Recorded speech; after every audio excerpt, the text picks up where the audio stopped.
Jordy Cordish attended the University of Illinois. Besides being the scholar at the university, he was also the captain of his lacrosse team.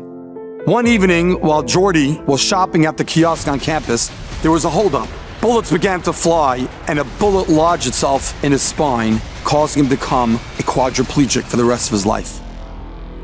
Now confined to a wheelchair, paralyzed from the neck down, Jordy began to think, and he deeply thought about his Jewish roots. And slowly but surely, with the help of the rabbi on campus, he became a full-fledged Baal Tshuva. After a while, Jordy, now Avram Yehuda, made Aliyah to Eretz Yisrael, lived in the neighborhood of Beit Vegan, and became close to the great Paisik, Rav Shlomo Zalman Auerbach, Zecher Tzadik v'Kadosh L'Bracha. One day, Rabbi Avram Yehuda had a shaila to ask of the Paisik Adar, Rav Shlomo Zalman, and he, with his assistant that he had with him all day and all night, they made their way to the yeshiva to pose the shaila. Shlomo Zalman thought for a few moments and he said, "It's mutter." But next time he said, "Please call me, I'll come to you." The very next day, Rabbi Avram Yehuda Cordish and his assistant land in front of the great Rabbi Shlomo Zalman once again. Shlomo Zalman said, "Rabbi Avram Yehuda, I told you I'd come to you. Why'd you come to me again?" And with tears in his eyes, Rabbi Avram Yehuda Cordish said, "Rebbe, I have to ask you a question. Yesterday when I came to you and asked the shaila, and you told me it was permitted, was it mlichatchila? Or perhaps you said it was mutter based on my circumstance?"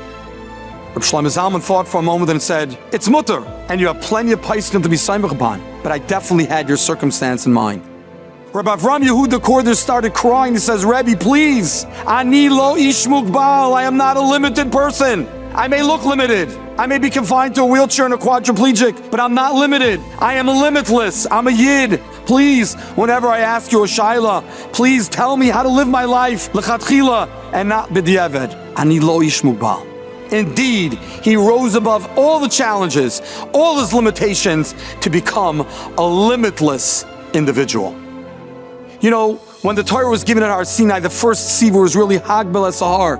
Rashi says something fascinating over there. Hagvul Omar, the boundary, the border itself spoke to the Jew and said, "Do not come any further, do not come any closer, don't go up the mountain." What is Rashi teaching us? It's an amazing thing. The Gvul itself speaks, and I believe the answer is that we Jews have to recognize that we are limitless people. We're not Ish Mugbal. And when we set that bar high, that bar will speak to us and keep us in check forever. You know, I once heard that the word Ivri stands for Akshanas Beruchnias Yatzliach. When we're steadfast in our spirituality, we will be Matzliach.